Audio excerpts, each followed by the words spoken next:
Sementara balik jendela, Cynthia menutup mulutnya sendiri, berusaha menahan tangis yang tiba-tiba mengalir.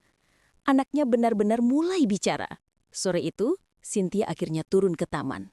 Ia berlutut di belakang Rara yang sedang duduk di ayunan. "Sayang," bisiknya pelan. "Coba bilang ke mama lagi, nak." Rara menoleh dengan senyum polos. "Nak, nak." Air mata Cynthia pecah seketika. Ia memeluk anaknya erat sambil menangis terseduh. "Ya Allah, setelah 5 tahun aku dengar suara anakku lagi." Bayu berdiri tak jauh dari mereka, menunduk penuh syukur. Ia tak ingin mendapat pujian apapun.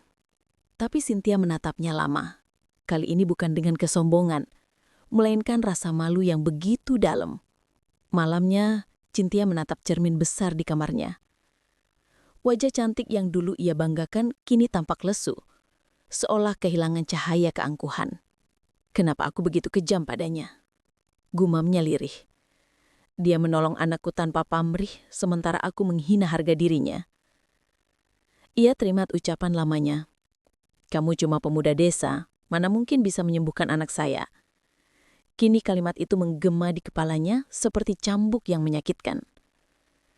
Keesokan paginya, Cynthia memutuskan menyambut Bayu dengan cara berbeda. Saat pemuda itu datang, ia menyuguhkan teh hangat dan berkata pelan, "Bayu, terima kasih sudah terus datang. Aku tahu aku sudah banyak salah." Bayu menatapnya sopan dan menjawab lembut, "Saya tidak menyimpan dendam, Bu. Saya hanya melakukan apa yang bisa saya lakukan." Cynthia menunduk. "Tapi kenapa kamu mau repot menolong kami? Padahal aku..." Bayu menjawab tenang, "Karena setiap manusia layak ditolong, apalagi anak sekecil Rara." Suara itu bukan sekadar anugerah, tapi doa yang belum sempat dijawab Tuhan.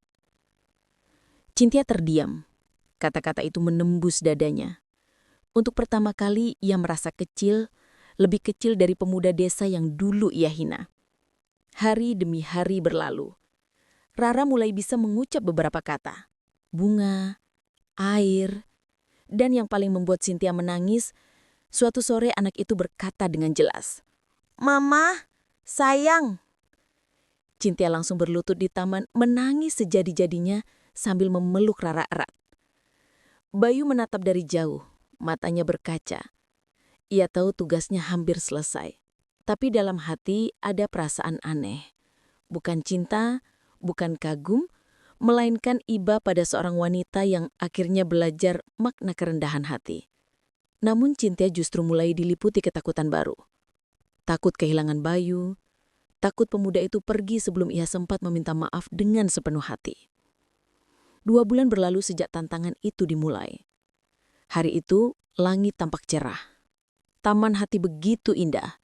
Bunga-bunga yang dulu layu kini bermekaran, seolah ikut merayakan perubahan besar di rumah itu. Bayu datang dengan senyum tenang membawa sekeranjang buah dan ramuan herbal. Rara sudah menunggu di ayunan dengan wajah ceria. Cynthia memperhatikan dari teras, kali ini dengan tatapan hangat dan penuh hormat. Bayu duduk di depan Rara tersenyum lembut. "Dek Rara, hari ini kita coba sesuatu yang baru ya." Rara mengangguk riang. "Kalau kamu bisa bilang dengan jelas, nanti Om belikan permen banyak." Cynthia tersenyum kecil. Bayu terlihat seperti ayah bagi Rara. Sabar, lembut, penuh kasih. Bayu mulai perlahan mengucap kata sederhana. "Mama." Rara menirukan. "Ma." "Bagus sekali," kata Bayu lembut. "Sekarang coba bilang, 'Mama sayang.'" Rara menatap ibunya, lalu dengan semangat berkata, "Mama, sayang." Suara kecil itu begitu jernih. Cynthia terdiam. Matanya melebar. Air matanya langsung mengalir deras. "Rara, kamu barusan bilang apa, Nak?" Suaranya bergetar. Rara turun dari ayunan, berjalan mendekati ibunya dan memeluk erat. "Mama, sayang." Ulangnya pelan tapi jelas. Cynthia langsung jatuh berlutut, menangis sejadi-jadinya sambil memeluk Rara erat di taman itu. Para pekerja rumah yang melihat dari kejauhan ikut meneteskan air mata. Selama 5 tahun, rumah itu sunyi tanpa suara Rara. Dan kini suara kecil itu kembali menggema. membawa haru, membawa keajaiban. Matahari sore perlahan tenggelam di balik bukit, menyisakan semburat jingga yang hangat di langit desa. Cynthia duduk di teras rumahnya bersama Rara, menikmati udara yang tenang. Di pangkuannya, Rara tengah sibuk menggambar. Beberapa menit kemudian, anak kecil itu menyerahkan kertasnya dengan senyum polos. "Ini Om Bayu sama kita, Mah," katanya riang. Cynthia menatap gambar itu. Sosok pria muda tersenyum di samping dua perempuan, satu kecil dan satu dewasa. Air matanya menetes tanpa bisa ditahan. "Terima kasih, Nak. Kalau suatu hari Om Bayu kembali, Mama ingin dia tahu kalau Mama sudah belajar menghargai orang lain," ucap Cynthia pelan. Angin sore berhembus lembut membawa aroma tanah basah dan daun yang jatuh. Dalam hati, Cynthia merasa seolah ada seseorang yang sedang menatapnya dari kejauhan dengan senyum damai dan penuh kasih. 2 bulan sudah berlalu sejak Cynthia menerima surat terlahir dari Bayu. Hidupnya kini benar-benar berubah. Rumah yang dulu tertutup dan sunyi kini sering dipenuhi tawa anak-anak desa. Ia tak lagi berdandan berlebihan, lebih sering memakai pakaian sederhana dan menghabiskan waktu bersama warga. Tapi di balik semua perubahan itu, Cynthia masih menyimpan satu hal. Rasa rindu yang tak bisa ia padamkan. Rindu pada sosok pemuda desa yang telah mengubah hidupnya tanpa meminta balasan apapun. Suatu pagi saat Cynthia sedang menyapu halaman, seorang anak kecil datang sambil menuntun sepedanya. "Bu Cynthia, ini ada surat dari desa seberang, katanya buat ibu." Cynthia menggerutkan kening heran. Ia menerima amplop itu dengan tangan bergetar. Di pojok amplop ada tulisan tangan yang sangat ia kenal. Tulisan milik Bayu. Jantungnya berdetak cepat. Ia berlari masuk ke rumah, duduk di meja ruang tamu, lalu membuka amplop itu perlahan-lahan. Di dalamnya ia menemukan selembar kertas kekuningan dan sebuah kalung kecil dengan gantungan berbentuk daun yang dilapisi kaca bening. Cynthia memandangi kalung itu lama, lalu mulai membaca isi surat dengan suara bergetar. "Untuk Ibu Cynthia, jika surat ini sampai, artinya saya sudah pergi jauh. Jangan sedih, karena setiap langkah saya adalah doa untuk orang-orang yang pernah menghina saya, namun akhirnya mau belajar untuk berubah. Ibu, saya tidak pernah menyimpan dendam. Justru saya bersyukur pernah bertemu Ibu dan Rara. Lewat Ibu, saya belajar bahwa hati manusia bisa berubah. Seindah bunga yang dulu layu di taman rumah Ibu. Ketahuilah, kesembuhan Rara bukan karena saya, tapi karena doa Ibu yang tulus. Doa seorang ibu adalah mujizat terbesar di dunia." Kalung kecil ini adalah simbol daun pertama yang jatuh di hari Rara bisa bicara. Tanda bahwa dari sesuatu yang gugur pun, Tuhan bisa menumbuhkan harapan baru. Tetaplah jadi orang baik, Nona Cynthia. Dunia ini tidak kekurangan orang pintar, tapi sangat kekurangan orang yang tahu cara menghargai sesama. Bayu. Cynthia menutup surat itu dengan tangan bergetar, air matanya jatuh deras tanpa bisa ditahan. Ia memeluk surat itu erat-erat ke dada. Menangis lama. Bukan karena kehilangan, tapi karena merasa telah disembuhkan. Bukan oleh manusia, tapi lewat ketulusan seseorang yang Tuhan kirim dalam hidupnya. Malam pun tiba. Cynthia duduk di teras rumah menatap langit bertabur bintang. Di sampingnya, Rara duduk sambil memegang kalung kecil itu. "Mama, Om Bayu ada di mana sekarang?" tanyanya polos. Cynthia menatap langit yang luas. Kamu pikir doa bisa menggantikan terapi medis dan teknologi? Dunia ini nggak sesederhana itu, Bayu." "Saya tahu, Bu," jawab Bayu lembut. "Tapi kadang, yang sederhana justru lebih menyentuh hati manusia." Cinta terdiam sesaat, lalu mendengus. "Kita lihat nanti. Jangan harap aku percaya hanya karena kau pandai bicara." Bayu memulai terapinya dengan sederhana. Ia mengajak Rara duduk di bawah pohon kamboja yang rindang, menyiapkan semangkuk air putih yang telah ia doakan, lalu meneteskan sedikit di bibir Rara. "Air ini bukan sihir, Dek," katanya lembut. Ini cuma doa dari hati yang tulus. Coba dengarkan suara burung itu. Rara menatap langit. Seekor burung kecil berkicau di dahan. Suara itu lembut dan indah. Bayu tersenyum menatapnya penuh harap. Suara itu indah kan? Coba rasakan di dadamu dan ucapkan dalam hatimu. Burung kecil di sangkar bergetar pelan seolah ikut menatap ke arah Rara yang kini duduk di kursi taman. Bayu berdiri di hadapannya, wajahnya lembut, sabar dan penuh harap. Untuk sesaat, dunia di sekitar mereka seakan berhenti. Rara menatap pemuda itu lama lalu mengangguk telan. Tak ada suara keluar dari bibirnya, tapi gerakannya mulai berubah. Seolah ada sesuatu yang ingin ia ucapkan. Dari balik jendela kaca besar, Cynthia memperhatikan dengan ekspresi yang sulit dijelaskan antara kagum, bingung, dan tak percaya. Anak itu diam. Tapi pemuda itu seperti berbicara langsung pada jiwanya. Gumamnya pelan kemudian mendengus. Buang waktu. Hari demi hari berlalu, namun Bayu tak pernah absen. Setiap pagi ia datang membawa ramuan dari akar dan bunga. Kadang sore hari ia datang hanya untuk menemani Rara berjalan di taman. Ia berbicara dengan sabar, mengajari anak itu menyebut nama-nama benda, huruf, dan warna. Sementara Cinta hanya bisa memperhatikan dari kejauhan, antara kesal dan heran. Kenapa dia tak menyerah juga? Bisiknya pelan. Aku sudah hina dia berkali-kali, tapi dia tetap datang dengan wajah tenang itu. Malam itu, Cinta nyaris terjatuh dari kursinya ketika mendengar suara samar. Ia menatap Rara yang sedang tertidur. Rara, apa kamu keharusan bicara? Tanyanya dengan nada panik. Rara membuka mata sebentar, tersenyum, lalu kembali terlelap. Tak ada suara lagi. Cinta memegang tangan putrinya erat-erat. Air matanya menetes tanpa ia sadari. Mungkin cuman halusinasi, katanya menenangkan diri. Keesokan paginya, dari balkon rumah Cynthia memperhatikan Bayu yang sedang mencampur ramuan di taman. Ada sesuatu pada wajah pemuda itu. Ketenangan yang sulit dijelaskan. Kenapa aku jadi memperhatikannya? Batinnya kesal. Tidak, aku hanya ingin membuktikan kalau dia pasti gagal. Tapi di lubuk hatinya yang paling dalam mulai takut. Takut kalau pemuda desa itu benar-benar bisa melakukan sesuatu yang tak bisa dilakukan siapapun. 2 minggu sudah berlalu sejak hari pertama Bayu datang. Tak sekalipun ia absen. Ia tak datang demi uang. Tak pula demi janji yang pernah diucapkan Cynthia. Tapi karena niatnya tulus. Setiap pagi ia duduk di taman, berbicara dengan Rara tanpa kata. Hanya lewat tatapan mata dan gerak bibir.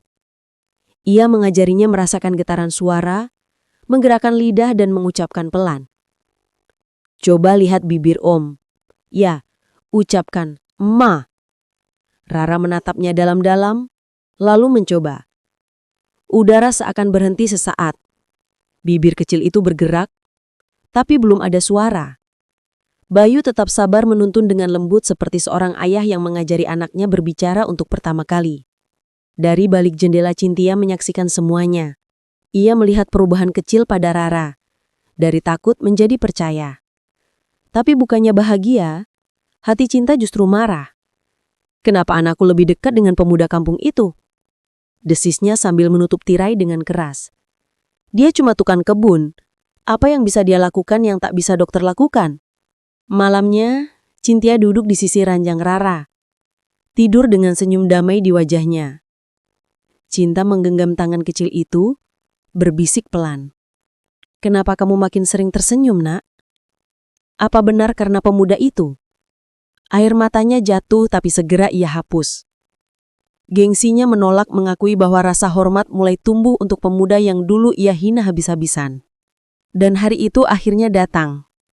Saat Bayu mulai melatih Rara mengucapkan huruf-huruf, tiba-tiba terdengar suara samar dari tenggorokan kecil itu. Ma. Hanya satu suku kata.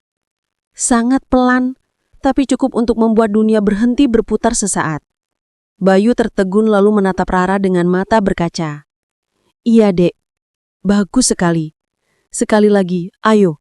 Ma. Ma. Kali ini terdengar lebih jelas. Cynthia yang kebetulan lewat di koridor berhenti mendadak. Matanya mau besar, tubuhnya gemetar saat berlari ke taman. "Rara, kamu barusan bilang apa?" Suaranya bergetar. Rara menyenyum pelan, mencoba mengulang. Bibirnya bergerak pelan. Cinta tak sanggup menahan air mata. Ia berlutut di tanah, memeluk anaknya erat-erat sambil menangis sesegu-segu. "Ya Allah, apa ini nyata?" Bayu hanya tersenyum tenang. "Perlahan saja, Bu. Ini baru awal. Jangan paksa dia bicara terus. Yang penting dia sudah percaya bahwa suaranya ada." Cinta menatap Bayu lama. Ada sesuatu yang berubah di matanya. Rasa kagum yang ia sembunyikan di balik tembok gengsi mulai retak. "Bagaimana kau bisa melakukannya?" tanyanya lirih. Bayu tersenyum tipis. "Saya tidak melakukan apa-apa, Bu. Saya hanya membantu anak ibu menemukan keberaniannya." Kata-kata itu menampar batinnya lebih keras dari apapun. Cinta terdiam. Bayu berpamitan, melangkah pergi dengan langkah pelan dan tenang. Malam itu Cinta tak bisa tidur. Suara Ma yang keluar dari bibir Rara terus terngiang di telinganya. Ia menatap foto mendiang suaminya di meja, lalu berbisik pelan. Mungkin pemuda itu bukan orang biasa. Namun gengsi masih menahannya untuk percaya sepenuhnya. "Tidak, ini pasti kebetulan," katanya menolak. Tapi jauh di dalam hatinya, Cinta tahu keajaiban itu baru saja dimulai. Hari-hari berikutnya berjalan dengan nuansa yang berbeda. Cinta, wanita yang dulu menatap rendah pemuda desa bernama Bayu, kini tak lagi bersuara setiap kali pria itu datang. Ia tak melarang, tak mengejek, tapi juga belum berani mengakui bahwa dalam hatinya perlahan tumbuh kepercayaan. Rara pun tampak jauh lebih ceria. Setiap kali Bayu muncul di gerbang, anak kecil itu langsung berlari menuju taman dengan mata berbinar menanti sesi terapi yang selalu dibalut permainan sederhana. Kadang Bayu membawa daun-daunan, mengajaknya menebak bentuk. Kadang menunjuk bunga atau langit, lalu mengucap pelan, "Ini bunga." Rara mengikuti pelan. Bu. Bayu tersenyum hangat. "Bagus sekali, Dek. Sekarang coba bilang, Ma." Dan kali ini suara itu keluar lebih jelas. "Ma." Bayu menahan haru. Sementara dari balik jendela Cynthia menutup mulutnya sendiri berusaha menahan tangis yang tiba-tiba mengalir. Anaknya benar-benar mulai bicara. Sore itu Cynthia akhirnya turun ke taman. Ia berlutut di belakang Rara yang sedang duduk di ayunan. "Sayang," bisiknya pelan. "Coba bilang ke Mamah lagi, Nak." Rara menoleh dengan senyum polos. Mak. Air mata Cinta pecah seketika. Ia memeluk anaknya erat-erat sambil menangis tersedu-sedu. "Ya Allah, setelah 5 tahun aku dengar suara anakku lagi." Bayu berdiri tak jauh dari mereka, menunduk penuh syukur. Ia tak ingin mendapat pujian apapun. Tapi Cinta menatapnya lama. Kali ini bukan dengan kesombongan, melainkan rasa malu yang begitu dalam. Malam itu, Cinta tak bisa tidur. Suara Ma yang keluar dari bibir Rara terus terngiang di telinganya. Ia menatap foto mendiang suaminya di meja, lalu berbisik pelan. Mungkin pemuda itu bukan orang biasa. Namun gengsi masih menahannya untuk percaya sepenuhnya. "Tidak, ini pasti kebetulan," katanya menolak. Tapi jauh di dalam hatinya, Cinta tahu keajaiban itu baru saja dimulai. Hari-hari berikutnya berjalan dengan nuansa yang berbeda. Cinta, wanita yang dulu menatap rendah pemuda desa bernama Bayu, kini tak lagi bersuara setiap kali pria itu datang. Ia tak melarang, tak mengejek, tapi juga belum berani mengakui bahwa dalam hatinya perlahan tumbuh kepercayaan. Rara pun tampak jauh lebih ceria. Setiap kali Bayu muncul di gerbang, anak kecil itu langsung berlari menuju taman dengan mata berbinar menanti sesi terapi yang selalu dibalut permainan sederhana. Kadang Bayu membawa daun-daunan, mengajaknya menebak bentuk. Kadang menunjuk bunga atau langit, lalu mengucap pelan, "Ini bunga." Rara mengikuti pelan. Bunga. Bayu tersenyum hangat. Bagus sekali, Dek. Sekarang coba bilang mama. Dan kali ini suara itu keluar lebih jelas. Ma. Bayu menahan haru.